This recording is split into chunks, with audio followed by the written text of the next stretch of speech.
Pudge, what time is it? It's time for the Chubby Guys podcast. Woo! Frankfort Adina, were you a warrior? Go ahead and start it, Tyler. Yeah. I'm giving Tyler the cue. We'll go ahead. Yeah. We'll just go ahead and fire up. Yeah, let's go. Because if I'm not careful with Chad, I'll have it done before we're ready to go. Yeah. So what? It's Doctor. Is there any other title other than Dr. Sever? No, you can just call me Bill. Bill. Okay. All right. We call me works. Pudge. You can Chubby Pudge. Chubby Chad. Yeah. Welcome. Cheers. Well, cheers. Cheers Welcome to you, to the my show. friend. Yes. Appreciate Thanks you guys for coming having me in, down. man. Yeah, well, we appreciate you coming down. And you said that you are out of the capital of the universe. That's right. Frankfort, Ohio. Frankfort, Ohio. That's right. Born and raised. Born and raised. And you were an Adina warrior. I was. Okay. Now, did you play any sports in high school there? I did. Well, I attempted to. Okay. Well, I mean, that's all that really counts. You know, football was always my love. Yeah. And, you know, I had a decent junior year, but had some games that didn't go my way. But basketball turned out to probably be my best sport. Oh, okay. I was a warm-up All-American. Great at shooting layups. I used to average 30 in warm-ups. Yeah. Oh, that's pretty good. That's man. a true story. Yeah. That was. See, I wasn't even that good in basketball. I couldn't even. I couldn't score in warm-ups. So You couldn't? No, man. I was not. I was not a scoring threat. More of a defensive presence there for the rebounds. In warm-ups, yeah, there you go. Yeah. Throwing it back to the shooters. You know. And not only was I warm-up All-American, I looked awesome doing it. Oh well, that's the key, man. And it's back. Wear the uniform well. Yeah. Wore it well, and now it's back. I had just a raging mullet. Oh yes. Yeah. Oh, sides shaved. Yeah. What years are we talking here, man? 1988 to 1991. Dude, we're the same age. Are we really? Oh yeah. I remember the mullets, man. That was right. Oh, they were thick back in y'all's era. Oh yeah, man. They were thinning out by the time they got up in the late 90s. I was 99. Yeah. You graduated in 99? Yeah. I was a 91 guy, man, and they were alive and well. Yeah. We had them. No, Matter of fact, I may have had the first mullet in Ohio. Is that right? You were an early adopter. Yeah. Otherwise known as a Kentucky Waterfall. Yeah. Oh yeah. I've heard that Canadian Waterfall. Yeah. I've heard the yep, nope. You want that cut in the front? Yep. Back? Nope. You have to excuse Chad and I. I think there's fentanyl in the allergies here. Yeah, I don't know what's going on, man. Yeah, wow. It's got me neutralized. I have been fighting these allergies horrifically. Well, I've gone so far as I've made an appointment. I've had enough. Really? I'm going to get. I'm going to an allergist to get tested. I mean, you know, I've been on Zyrtec now for several years, but hey, man, it's time to. There's something going on here, man. You know what? That could be a symptom that your gallbladder's gone bad. Oh my God. Really? He may need his gallbladder out. Oh my goodness, man! That's I hope you're joking, dude. Shameless plug. Yeah. Shameless plug. Yeah.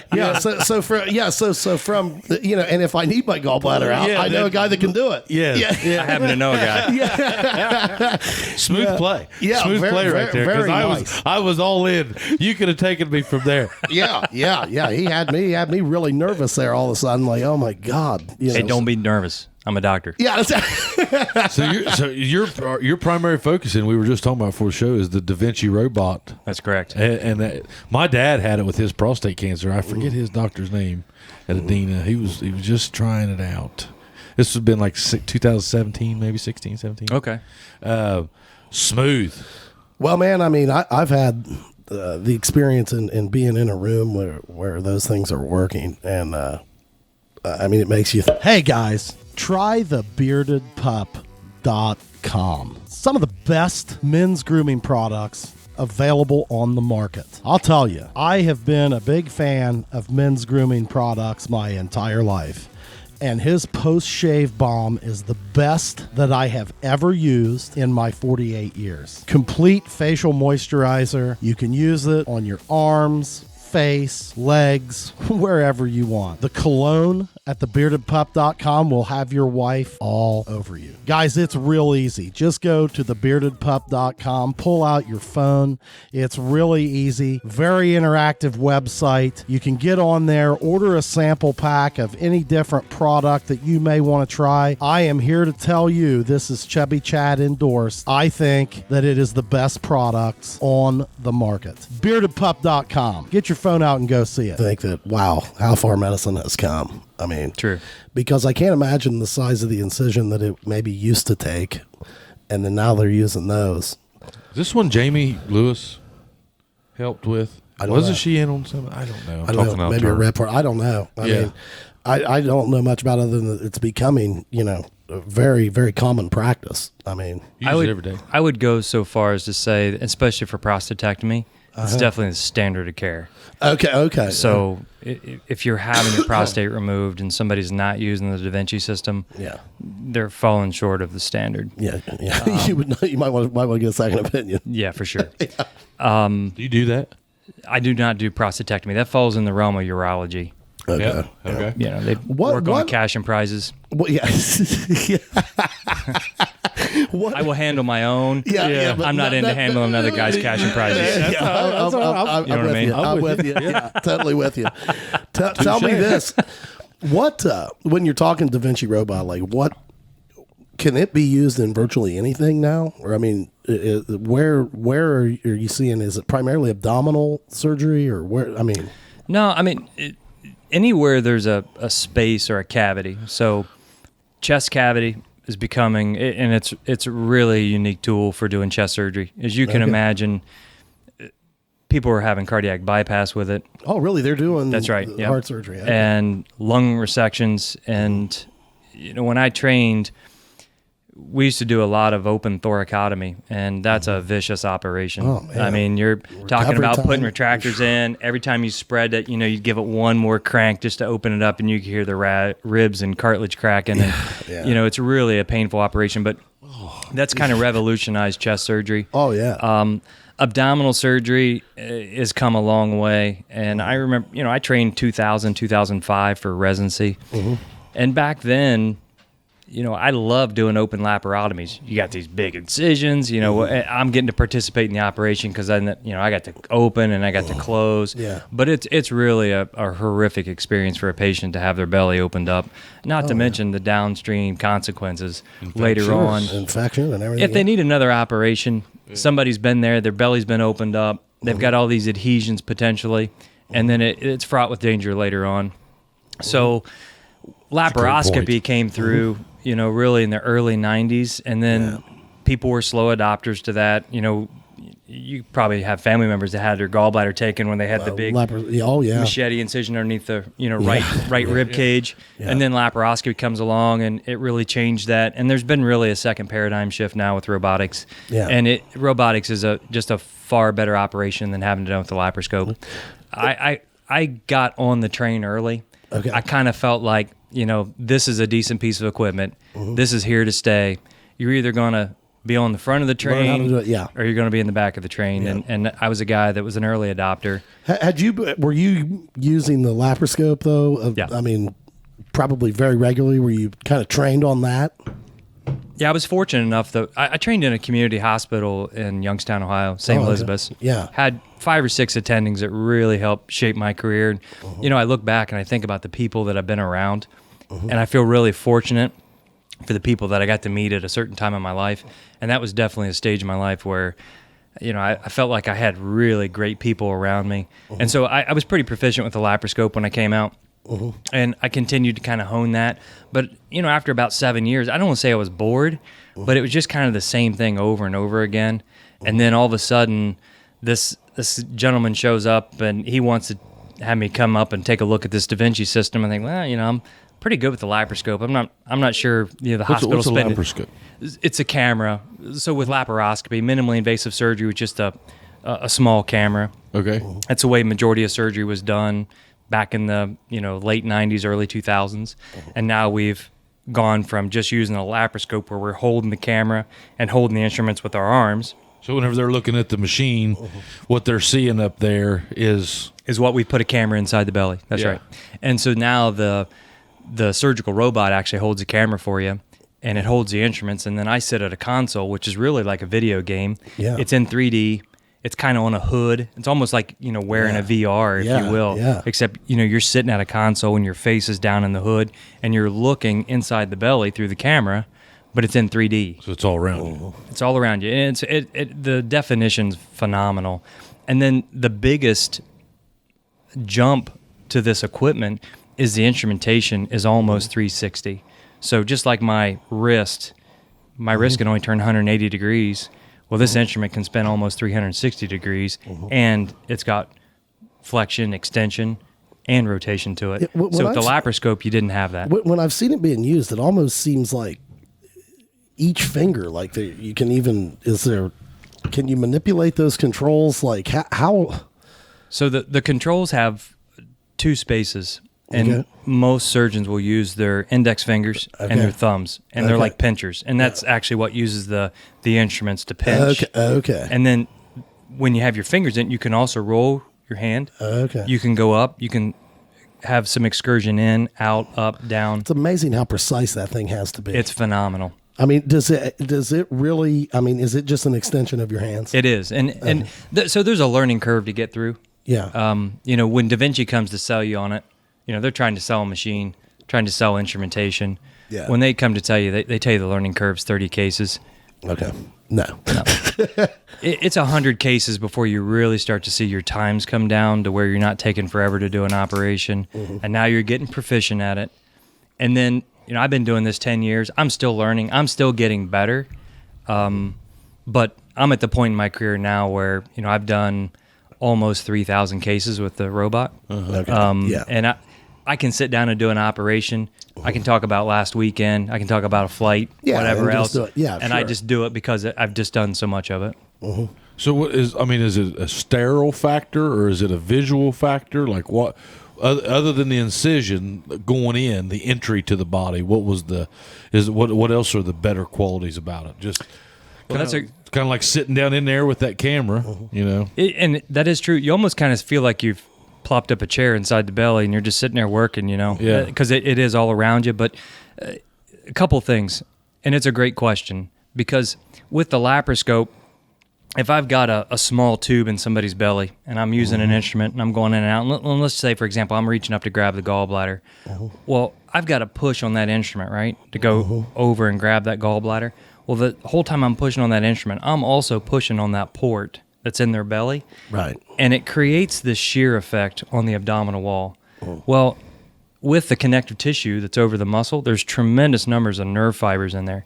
And so every time you shove on that, guess what? You're just pissing that nerve off. Yeah. And so it creates pain. Soreness and pain. Yeah. That's right. And with the robot, that cannula or that port is actually fixed in space.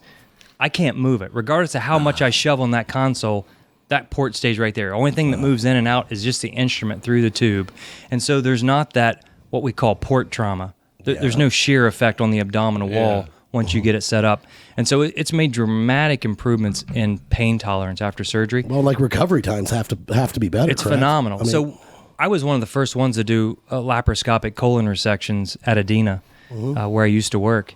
And when we did them open, so somebody'd get a big 10-inch incision in their belly, they were in the hospital anywhere from 3 to 7 days. Right. Well, I did them with the laparoscope.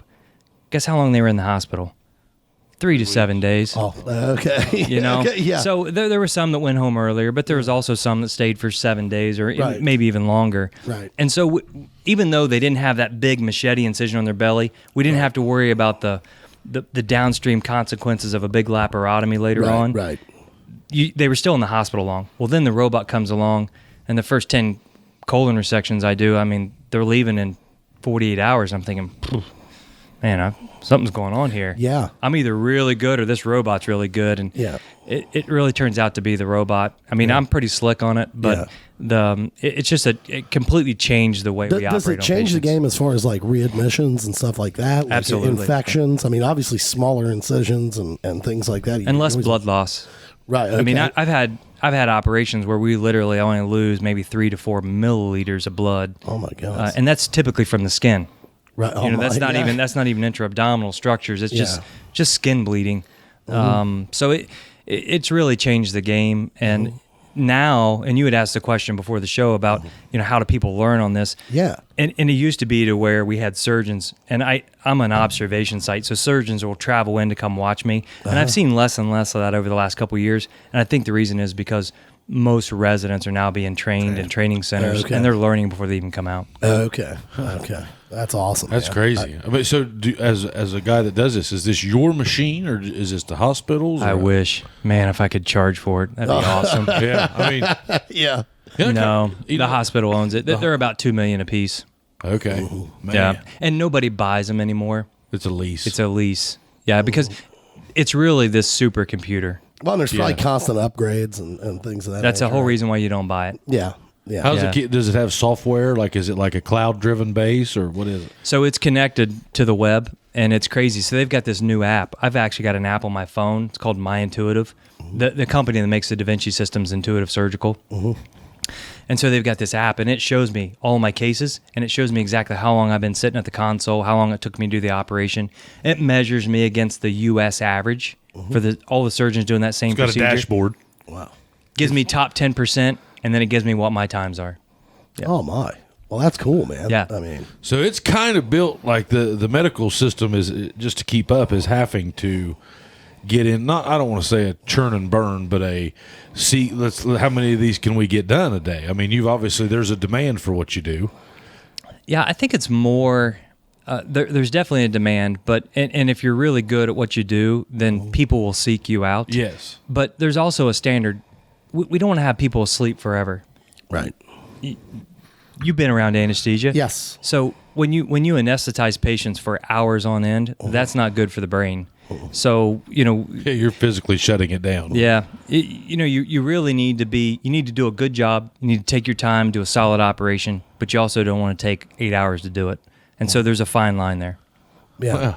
So when you bring up an interesting point, like what have you noticed since you've been in the medical field? Like, how has it changed? Like, you say, boy, I'd love to be able to bill for that thing. Yeah. Like, how do you balance that as a physician, man? Like, hey, everybody wants to make money, right? Sure. But you also have a greater responsibility if, hey, there's a patient laying there on the table.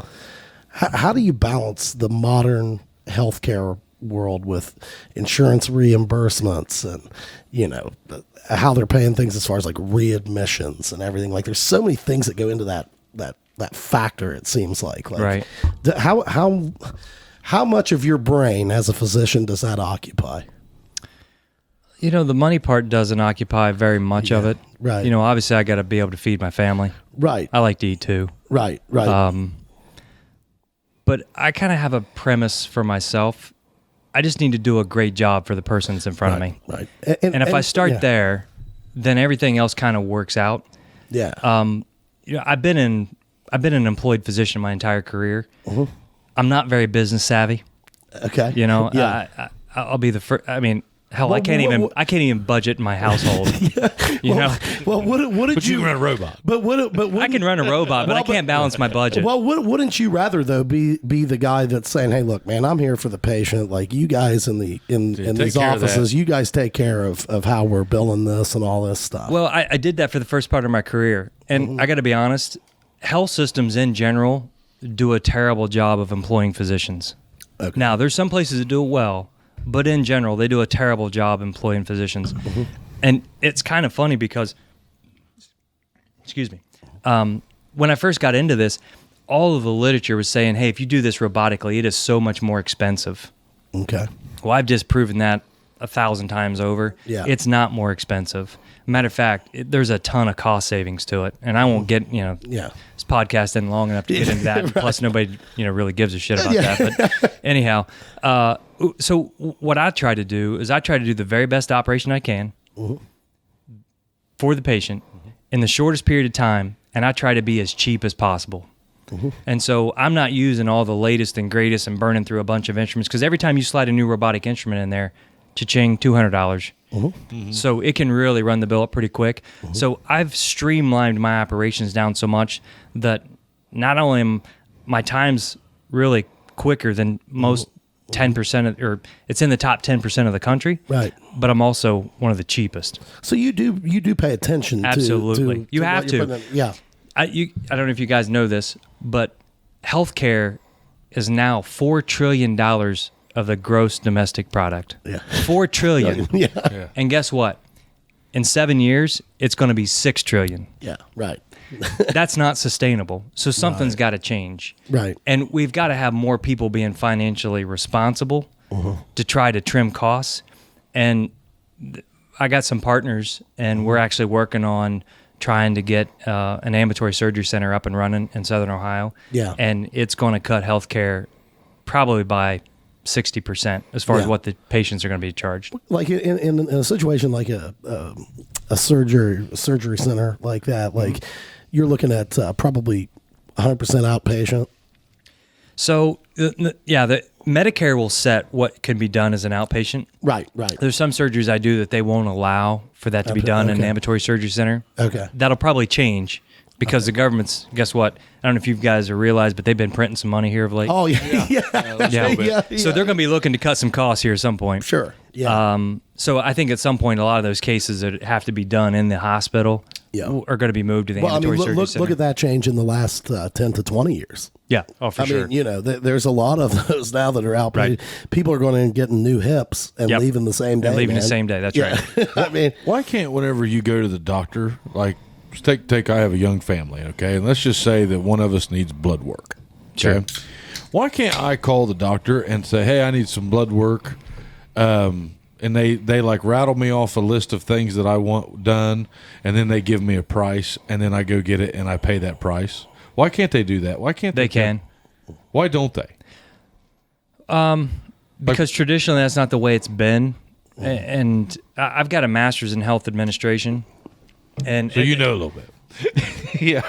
I don't know if I know a little bit. You know a lot. Yeah. No, a tiny bit. Yeah. I'm not really that smart. I always tell patients, it's kind of funny. I sit down, I talk to them about an operation. Yeah.